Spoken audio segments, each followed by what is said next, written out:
it. You're drifting right now, and you can't feel it. In this video, I'm going to show you the most dangerous way people lose their purpose. Not through a dramatic failure, not through bitterness, but through a drift so slow and so quiet that you won't even notice it until you wake up one day and don't recognize yourself. I'm going to give you 3 questions that will tell you exactly how far you've drifted. This is the episode that scares me the most because the slow fade doesn't look like compromise. It looks like being responsible. It looks like growing up. It looks like just for this season, a little less prayer, a little more comfort, a little less risk, a little more safety. 1,000 tiny cuts, and none of them bleed enough to notice. I watched it happen to a man in the ancient texts who drifted all the way to Sodom without ever deciding to go there. I watched it happen to the greatest novelist in history who died fleeing his own home. I watched it happen to a woman who liberated millions and then collaborated with the Nazis. And I almost let it happen to me. 4 years in the modeling industry where the fade was invisible until I caught it. This is Cut the Link, and today we're talking about the slow fade. We all cut because we give up on our design. And the slow fade, it's the cut you never feel. Let me take you to one of the most overlooked stories from the ancient world, because everyone knows about Sodom and Gomorrah, but almost nobody talks about how Lot got there. Lot was Abraham's nephew. He traveled with Abraham. He witnessed the covenant. He saw God's faithfulness firsthand. He was in proximity to one of the greatest callings in human history. And when the time came for Abraham and Lot to separate, because their flocks had grown too large for the same land, Abraham gave Lot the choice. Pick any direction, wherever you want. And Lot looked up and saw plains of the Jordan. The ancient text says they were well watered everywhere, like the garden of the Lord, lush, fertile, prosperous, easy, and Lot chose them. Now here's what's important. Lot didn't choose Sodom, not yet. The ancient text is very specific. It says Lot pitched his tent towards Sodom. He didn't move the tent. He didn't move into the city. He just faced that direction. He oriented himself toward comfort. Then, a few chapters later, Lot is living in Sodom. And then, a few chapters after that, Lot is sitting at the gate of Sodom, which means he's become a civic leader there. He's integrated. He's invested. He's part of the system. Do you see what happened? There was no dramatic moment, no birthright trade, no bitter turn, just a series of small movements in the wrong direction. Tent toward, then tent in, then house in, then gate of. And when the angels came to destroy the city, Lot hesitated. The ancient text says the angels had to physically grab his hand and drag him out. He had drifted so far that even divine rescue felt like loss. His wife looked back and became a pillar of salt. His daughters, raised in Sodom's culture, had been so shaped by the slow fade that their moral compass was destroyed. Lot didn't cut the link in one dramatic moment. He stretched it slowly over years until it was so thin it might as well have been gone. I want to ask you something, and I want you to think about it honestly. Which direction is your tent facing? Not where you are. Where are you oriented? What are you slowly, almost imperceptibly drifting toward? Because the slow fade doesn't start with a destination. It starts with an orientation. Now, let me give you the shortest and maybe the saddest example in all of the ancient writings and texts. Paul, a man who had survived shipwrecks and beatings and prison, who wrote letters from a cell that changed the course of history, mentions a companion named Demas 3 times in his writings. The first time in Philemon, Paul calls Demas a fellow worker. He's on the team. He's in the inner circle. He's doing the work. The second time in Colossians, Paul simply lists Demas among those who send greetings. No title, no description, just a name. Third time in 2 Timothy, Paul's final letter written from a Roman prison. Knowing he's about to die, Paul writes 7 devastating words. Demas, because he loved this present world, has deserted me. Fellow worker, name on a list, deserter. That's the slow fade in 3 sentences. He didn't betray Paul. He didn't become an enemy. He just loved this present world more than the calling. He drifted. He faded. He left. And we never hear from Demas again. No redemption arc, no comeback story, just silence. I want to speak to every person watching this, young or old, man or woman, from any country on this earth, who knows they've been slowly pulling away from something they were called to. You haven't made a dramatic exit. You haven't burned any bridges. You've just been less present, less engaged, less passionate, less you. That's Demas. That's the slow fade. And the reason it's so dangerous is that nobody confronts you about it. Nobody stages an intervention for someone who's just a little less involved. The world doesn't notice the slow fade, but your design does. Now let me take you to 19th century Russia, because the slow fade isn't just a biblical pattern, it's a human one. And one of the most heartbreaking examples in literary history is a man whose name you probably know, even if you've never read his books, Leo Tolstoy. Born into Russian aristocracy in 1828. By the time he was in his 40s, he had written 2 of the greatest novels in human history, War and Peace and Anna Karenina. Not just great Russian novels, great human novels, works that captured the full spectrum of love, death, war, faith, family, and meaning with a depth that scholars are still unpacking 150 years later. His design was clear. He was a man who could see into the human soul and put what he saw on paper. He had a gift that comes along maybe once in a century, and then something happened. Tolstoy had a spiritual awakening. In his 50s, he began reading the Gospels with fresh eyes. He was gripped by the Sermon on the Mount. He became convinced that true Christianity meant radical simplicity. No violence, no government, no wealth, no organized religion. He wrote, "The Kingdom of God is within you," a book that would later influence Gandhi and Martin Luther King Jr. So far, that sounds like a man finding his design, not losing it. And that's what makes Tolstoy's slow fade so devastating. Because the conviction was real. The awakening was genuine. But the gap between what he believed and how he lived became a canyon he could never cross. He preached poverty while living on a massive estate. He preached simplicity while his wife Sophia managed the household, finances, the publication of his works, and the raising of their 13 children. He preached love while his marriage deteriorated into bitter arguments about money, copyright, and legacy. He preached that art should serve the people, and then denounced his own greatest works, calling War and Peace and Anna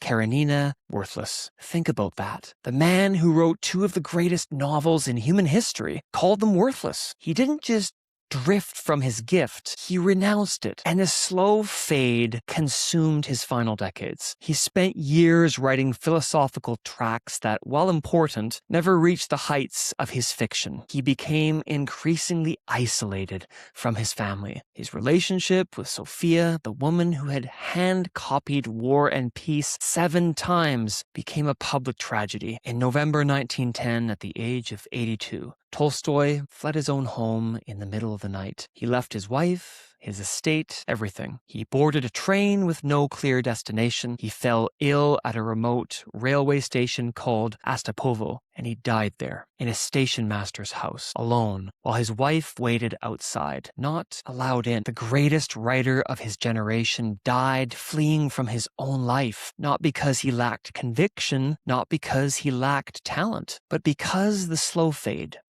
the gradual widening of the gap between who he was designed to be and who he was becoming, consumed him from the inside. I want to speak to every man watching this who has had a genuine awakening, spiritual, creative, professional, and then slowly watch the gap between your convictions and your daily life widen. You know what you believe. You know what you should be doing, but the distance between knowing and doing grows a little wider every day. And instead of closing the gap, you've started managing it, explaining it, theologicizing it. That's Tolstoy's slow fade, and it's one of the most dangerous because it disguises itself as growth. Now let me take you from Russia to France, from a man who wrote about the human soul to a woman who dressed the human body, whose slow fade is one of the most uncomfortable stories in modern history.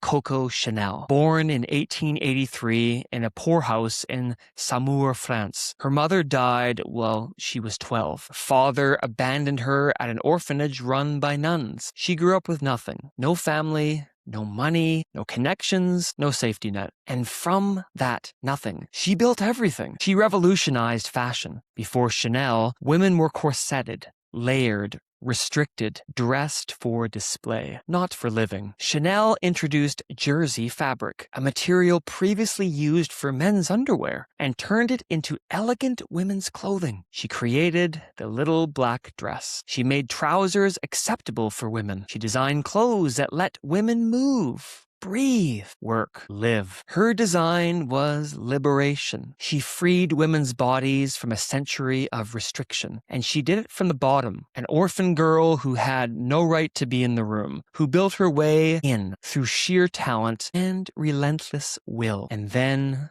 the slow fade began. It didn't start with one dramatic compromise. It started with comfort, success, wealth. The Ritz Hotel in Paris became her permanent home. She surrounded herself with aristocrats, artists, and the powerful. The orphan girl who had fought her way up began to protect what she had built at any cost. When the Nazis occupied Paris in 1940, Chanel didn't flee like many of her peers. She stayed at the Ritz, which was now the headquarters of the German Luftwaffe. And she didn't just stay. She collaborated. She had a relationship with a German intelligence officer, Baron Hans Gunther von Dinklage. She participated in Operation Modelhut, a German intelligence operation that attempted to use her connections with Winston Churchill to negotiate a separate peace between Britain and Germany. She tried to use the Nazi occupation laws to seize full control of her perfume business from her Jewish business partners, the Wertheimer family, who had fled France. The woman who liberated women's bodies collaborated with the regime that was enslaving millions. The orphan who built herself from nothing used the machinery of genocide to protect her business interests. How does that happen? The same way it always happens, slowly. One compromise at a time. One, it's just practical at a time. One, everyone is doing what they need to survive at a time. The tent faced toward comfort, then toward power, then toward complicity. After the war, Chanel was briefly detained but never formally charged, largely because of her powerful connections. She lived in exile in Switzerland for nearly a decade before returning to fashion in 1954. She rebuilt her brand, and she died in 1971 at the Ritz, wealthy and famous. But the link was cut. The woman whose design was liberation had become complicit in the greatest oppression of the 20th century.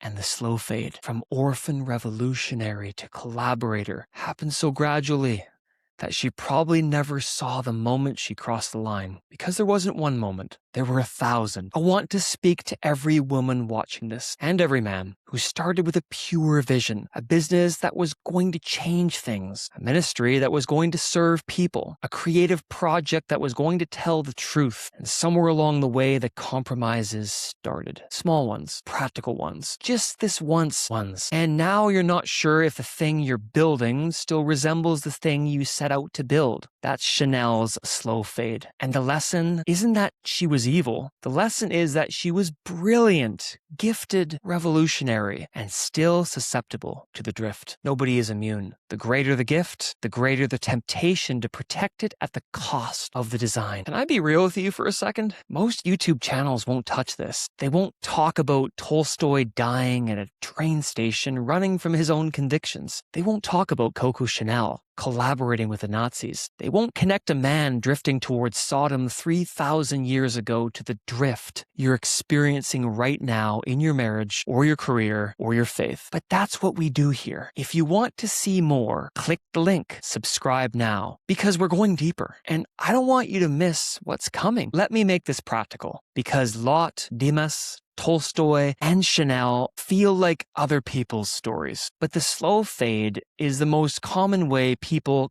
cut the link in the modern world. The marriage that went cold. You didn't have an affair. You didn't have a blowout fight. You just stopped trying, stopped dating each other, stopped asking real questions, stopped being curious about the person you chose. 20 years later, you're roommates with a shared mortgage. The link between you isn't cut, it's atrophied, and both of you feel it, but neither of you names it. This happens in arranged marriages in South Asia and love marriages in South America. It happens in Nigerian households and Norwegian ones. The slow fade doesn't care about your culture. It cares about your attention, the faith that became a habit. You used to pray with fire. You used to read with hunger. You used to worship God with your whole body. And now it's a routine. A day of the week, same seat, same songs on Sunday, same nod. You haven't left the faith, you've just left the fire. And the distance between ritual and relationship is the exact width of the slow fade. The athlete who stopped training, not because of injury, not because of a bad coach, because the discipline got boring, the early mornings got old, the diet got tedious. You went from elite to average, not because you lost the talent, but because you stopped stewarding it. This is the 15-year-old in Nairobi who could have been an Olympic runner, 20-year-old in Seoul who could have been a world-class pianist, 30-year-old in Buenos Aires who could have been a professional footballer. The talent didn't leave, the discipline did. A leader who stopped growing. You've reached a level of success and you coasted. You stopped reading, stopped learning, stopped being challenged. You surrounded yourself with people who agree with you because disagreement is uncomfortable. And slowly, the leader who once inspired a room became the leader who just occupies one. This is the CEO in Tokyo and the pastor in Texas and the community organizer in Cape Town. The slow fade doesn't discriminate by title. Grandparent who stopped investing. Your grandchildren are growing up in a world you don't understand. The technology confuses you. The culture concerns you. And instead of leaning in, learning their language, entering their world, offering your wisdom in their context, you pulled back. You stopped showing up. Not out of malice, out of fatigue, but your grandchildren needed your story, your roots, your anchor, and the slow fade robbed them of it. Hey, if any of those patterns just describe your life, or someone you love, and you're wondering which part of your design is most vulnerable to the slow fade, there's a quiz called the DNA of Design. It takes a few minutes. It shows you exactly which muscle is atrophying when you're not paying attention. Links in the description. It's completely free. Take it. I want to be transparent with you. The slow fade almost got me too, and it didn't look like what you'd expect. It happened during my years in the modeling industry. 4 years with an international modeling agency. And I did everything right. The runway training, the diet, the fitness, the photo shoots, the scouting conferences. I was lean, disciplined, committed. And the industry kept moving the goalposts. More muscular, more defined, more this, less that. Never enough. But the slow fade wasn't the physical standard. The slow fade was the moral one. When you're in that world, surrounded by beautiful people, late nights, open bars, open doors, the compromises don't announce themselves. They whisper, just this once. Everyone does it. It's not that serious. You deserve to relax. And I watched people around me, talented, gifted, beautiful people, slowly fade. Not overnight, one drink at a time, one compromise at a time, one boundary crossed at a time, until the person they were when they walked in was unrecognizable from the person they became. I maintained my vow to God. I remained and remain a virgin until marriage. I never got drunk. I never used my position to take advantage of anyone. Younger models, newer talents, anyone. And I'm not telling you that to put myself on a pedestal. I'm telling you because the slow fade was inches away from me every single day. And the only reason I didn't drift was because I had an anchor. Like Tolstoy, I had my convictions. But unlike Tolstoy, I fought to close the gap between my convictions and my daily life instead of letting it widen. Like Chanel, I was in an industry that rewarded compromise. But unlike Chanel, I refuse to let the environment rewrite my design. Your design is the anchor, but only if you're paying attention to it. The moment you stop checking the orientation of your tent, you start drifting toward Sodom. So how do you catch the slow fade before it catches you? 3 questions. Ask them regularly. Ask them honestly. 1. Am I closer to my design today than I was a year ago? Not busier, not more successful, closer to the thing I was created for. If the answer is no, or if you don't know, that's the slow fade talking. 2. What have I slowly stopped doing that I used to do with passion? Not what was taken from you. What did you stop? The prayer, the practice, the pursuit, the relationship, the dream, name it. 3. Which direction is my tent facing? Not where I am.